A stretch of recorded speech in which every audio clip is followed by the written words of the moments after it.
Hello, जय Hind friends. आज इस वीडियो में हम देखते हैं सीआरपीसी की धारा 155।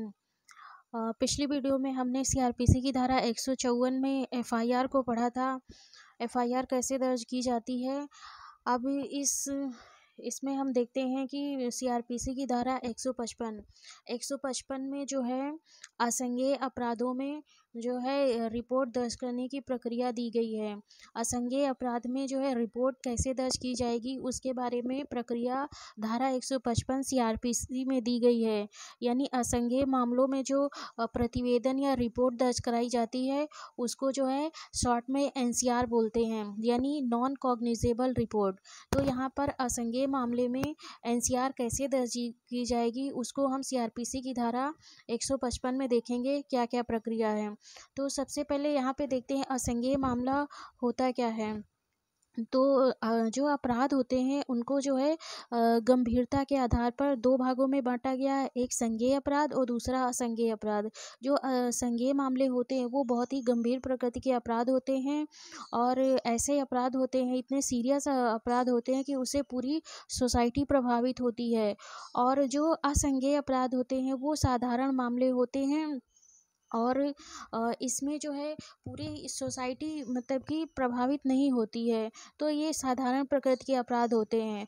तो ये जो संज्ञेय मामले होते हैं उसमें जो है एफआईआर दर्ज की जाती है, लेकिन जो ये असंज्ञेय अपराध होते हैं ये साधारण प्रकृति के अपराध होते हैं, तो इसमें जो है एनसीआर दर्ज की जाती है। तो आगे देखते हैं कि जो है असंज्ञेय अपराध की जो परिभाषा है कहाँ पे दी गई है। असंज्ञेय अपराध की परिभाषा जो है धारा सीआरपीसी की धारा 2L में जो है असंज्ञेय अपराध को परिभाषित किया गया है। तो यहाँ पे देखते हैं असंज्ञेय अपराध की परिभाषा क्या है। तो जो असंज्ञेय अपराध की 2L में परिभाषा दी गई वह है असंज्ञेय अपराध से ऐसा अपराध अभिप्रेत है जिसके लिए और असंज्ञेय मामला से ऐसा मामला अभिप्रेत है जिसमें पुलिस अधिकारी को वारंट के बिना गिरफ्तार करने का प्राधिकार नहीं होता है। तो यहाँ पे जो असंज्ञेय मामले हैं यानी नॉन कॉग्निजेबल जो ऑफेंसेस होते हैं उसमें जो पुलिस अधिकारी है उसको जो है वारंट के बिना जो है गिरफ्तारी का अधिकार नहीं होता है, क्योंकि असंज्ञेय मामले जो है साधारण अपराध होते हैं, बहुत ही गंभीर अपराध नहीं होते हैं। और असंज्ञेय मामलों में जो विक्टिम होता है केवल विक्टिम ही प्रभावित होता है और पूरा समाज प्रभावित नहीं होता है। इसलिए जो है इसमें पुलिस को जो है अभियुक्त को जो है बिना वारंट के गिरफ्तारी का प्राधिकार नहीं होता है। लेकिन जो संज्ञेय मामले होते हैं जिसमें एफआईआर दर्ज की जाती है वो बहुत ही सीरियस अपराध होते हैं। तो संज्ञेय मामलों में पुलिस अधिकारी को वारंट के बिना जो है अभियुक्त को गिरफ्तारी का जो है प्राधिकार दिया गया है, अभियुक्त को प्राधिकार दिया गया है। दूसरा देखते हैं अब एनसीआर जो है कहाँ दर्ज की जा सकती है, कहाँ दर्ज कराई जा सकती है। तो जो संज्ञेय मामलों में जो है नॉन कॉग्निजेबल जो रिपोर्ट यानी एनसीआर जो दर्ज कराई जाती है वह उसी के थाने में दर्ज कराई मतलब जा सकती है जिस थाने के क्षेत्राधिकार में कोई असंज्ञेय मामला मतलब कि असंज्ञेय अपराध किया गया है या असंज्ञेय मामला मतलब आया है। लेकिन जो एफआईआर होती थी उसमें जो है एफआईआर जो है पूरे भारत के किसी भी थाने में कराई जा सकती थी, लेकिन एनसीआर में ऐसा नहीं है। असंज्ञेय मामले में जो एनसीआर दर्ज की जाती है वो केवल उसी थाने में दर्ज की जा सकती है जिस थाने के क्षेत्राधिकार में जो है वो असंज्ञेय जो है असंज्ञेय मामला घटित हुआ है। तो यहाँ पे अब धारा 155 को हम आगे देखते हैं। एक चीज़ और देखते हैं यहाँ पे जो पुलिस अधिकारी को जो है वारंट के बिना गिरफ्तार करने का प्राधिकार नहीं है असंज्ञेय मामलों में, उसका जो है अपवाद भी दिया गया है। तो अपवाद धारा 42 में दिया गया है। सीआरपीसी की धारा 42 में जो है इसका एक अपवाद दिया गया है कि जब पुलिस अधिकारी जो है वारंट के बिना भी किसी असंज्ञेय मामले में अभियुक्त को गिरफ्तार कर सकता है। तो धारा 42 में यह दिया गया है कि अगर कोई व्यक्ति है जो मतलब कि पुलिस की उपस्थिति में कोई असंज्ञेय मामला मतलब असंज्ञेय अपराध करता है और पुलिस जो है उससे उसका नाम और पता पूछती है कि वह उसका नाम क्या है, वह कहाँ रहता है, तो वह अपना नाम और पता बताने से जो है इनकार कर देता है।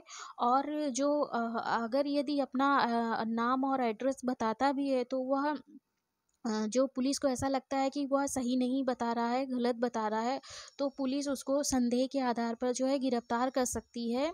लेकिन जैसे ही उसका नाम और पता जो है सही सही जो है न सुनिश्चित कर लिया जाएगा, उसके बाद उसको छोड़ दिया जाएगा। तो यहाँ पे धारा 42 जो दी गई है सीआरपीसी की, उसमें जो है इसका अपवाद दिया गया है कि पुलिस अधिकारी वारंट के बिना जो है गिरफ्तार नहीं कर सकता है।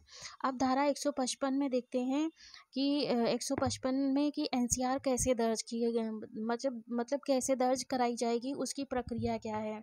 तो एनसीआर दर्ज कराने की प्रक्रिया जो है 155 के क्लॉज 1 में दी गई है। तो सबसे पहली कंडीशन यहाँ पे है, जो एनसीआर दर्ज की जाएगी या नॉन कॉग्निजेबल रिपोर्ट दर्ज की जाएगी, वह असंज्ञेय अपराध की मतलब दर्ज की जाएगी। मतलब जो असंज्ञेय अपराध होगा उसी के मामले में जो है एनसीआर दर्ज की जाएगी। दूसरा जो है दूसरी कंडीशन ये है कि जो एनसीआर दर्ज की जाएगी वह थाने के बाहर अधिकारी द्वारा दर्ज की जाएगी। और एफआईआर भी एनसीआर मतलब थाने के बाहर अधिकारी ही जो है दर्ज करता था, और एनसीआर भी थाने का बाहर अधिकारी ही दर्ज करेगा। और जो मतलब एनसीआर जो दर्ज होगी वो मतलब एनसीआर रजिस्टर होता है थाने में, उसमें जो है एनसीआर दर्ज की जाएगी। और एनसीआर दर्ज की जाएगी, और एनसीआर का जो प्रारूप है मतलब दर्ज करने का प्रारूप है, वो सीआरपीसी में नहीं न देकर जो है उत्तर प्रदेश पुलिस रेगुलेशन जो 1861 का है, 1861 का है, उसमें जो है दिया गया है। प्रारूप संख्या 347 में जो है एनसीआर दर्ज की जाती है। और एनसीआर जो है वह 2 प्रतियों में दर्ज की जाती है। जो एफआईआर है वो 3 प्रतियों में दर्ज की जाती थी, और लेकिन एनसीआर जो है वह 2 प्रतियों में ही दर्ज की जाती है। तो इसकी जो पहली मूल कॉपी होती है वो थाने के रिकॉर्ड में मतलब रहती है, और उसकी जो दूसरी कॉपी होती है वह सूचनादाता को दे दी जाती है। जब एनसीआर दर्ज करने के बाद जो है एनसीआर पर जो है सूचनादाता के हस्ताक्षर कराए जाएंगे, और जो थाने का भाषाधक अधिकारी होगा वह भी अपने हस्ताक्षर उस पर करेगा। और जो सूचना का जो है यानी असंज्ञेय अपराध की जो सूचना यानी जो रिपोर्ट लिखवाई जाती है, उसका जो सार होता है वो उसमें जीडी में दर्ज किया जाता है, यानी जर्नल डायरी। और जर्नल डायरी का प्रावधान जो है उत्तर प्रदेश पुलिस अधिनियम 1861 की धारा 44 में किया गया है। इस प्रकार जो है एनसीआर दर्ज होने के बाद जो पुलिस अधिकारी होगा यानी थाने का भाषाधक अधिकारी होता है, वह सूचनादाता को मजिस्ट्रेट के पास जाने का निर्देश देता है कि यदि सूचनादाता है इस मामले में अन्वेषण यानी इन्वेस्टिगेशन कराना चाहता है या गिरफ्तारी चाहता है, तो वह न्यायालय से इसके लिए आदेश निकलवाए। जब तक न्यायालय से इन्वेस्टिगेशन का या गिरफ्तारी का आदेश नहीं मिलता है पुलिस थाने के बाहर अधिकारी को, तब तक असंज्ञेय मामलों में जो है पुलिस अधिकारी इन्वेस्टिगेशन या अन्वेषण जो है नहीं कर सकता है। इसलिए जो है मतलब जो पुलिस अधिकारी होगा वह एनसीआर दर्ज करने के बाद सूचनादाता को मजिस्ट्रेट के पास आदेश निकलवाने का निर्देश देगा। फिर उसके बाद जो है आदेश देने के बाद तो यहाँ पे आगे देखते हैं जो धारा 155 का क्लॉज 2 होता है। धारा 155 के क्लॉज 2 में जो है मजिस्ट्रेट जो है अन्वेषण का आदेश देता है, अन्वेषण का आदेश देता है। उसके बाद जो है जब मजिस्ट्रेट से अन्वेषण का आदेश जो है आदेश जो है आदेश जो मिलने के बाद जो है आगे की जो है प्रक्रिया होती है, तो उसमें उससे पहले देखते हैं कि कौन मजिस्ट्रेट है जो अन्वेषण का आदेश देने के लिए मतलब सक्षम है या आदेश दे सकता है। यानी कौन ऐसा मजिस्ट्रेट है जो इन्वेस्टिगेशन का जो है आदेश जो है असंज्ञेय मामलों में पुलिस अधिकारी को दे सकता है।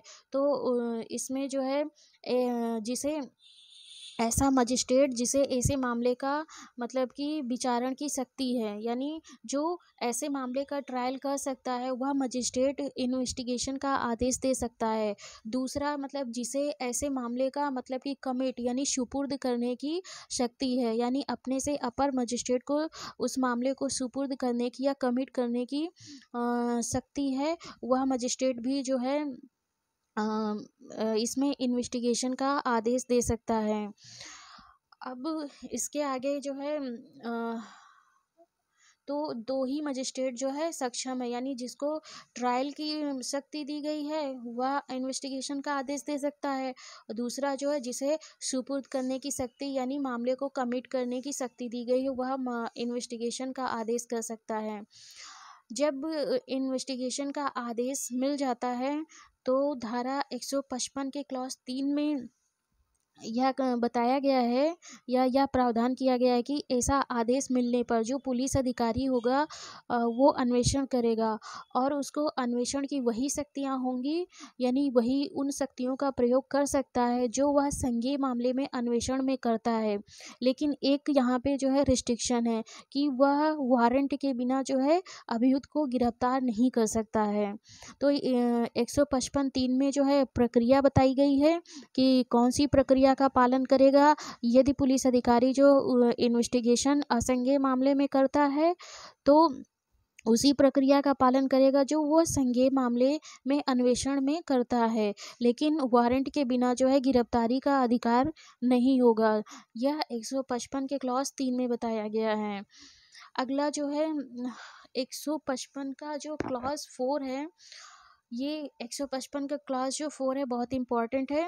ये लगभग हर कंपटीशन एग्जाम में पूछा गया है या आता है। 155 के क्लॉज 4 में यह बताया गया है, जहां मामले का संबंध ऐसे 2 या अधिक अपराधों से है जिसमें कम से कम एक अपराध जो है संज्ञेय अपराध है और अन्य अपराध असंज्ञेय अपराध है, तो यह मामला संज्ञेय मामला समझा जाएगा।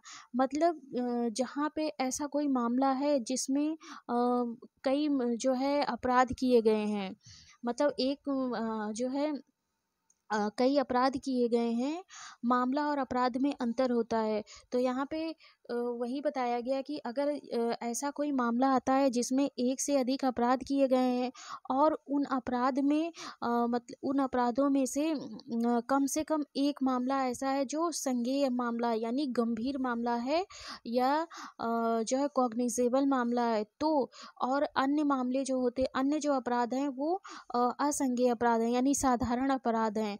तो भले ही और मामले जो है उसमें जो और अपराध हैं वह साधारण अपराध हैं, अगर एक भी अपराध जो है संज्ञेय मामला निकल जाता है, अगर एक भी अपराध जो है संज्ञेय अपराध मिलता मतलब कि होता है पूरे मामले में, तो पूरे मामले को ही जो है संज्ञेय मामला माना जाएगा और उसमें जो फिर है एनसीआर दर्ज नहीं की जाएगी, यानी कि पूरा मामला ही संज्ञेय मामला माना जाएगा या समझा जाएगा। तो उसमें जो है एनसीआर ना दर्ज करके फिर उसमें एफआईआर दर्ज की जाएगी, फिर एफआईआर की में आगे की तरह जो है आगे कार्रवाई की जाएगी।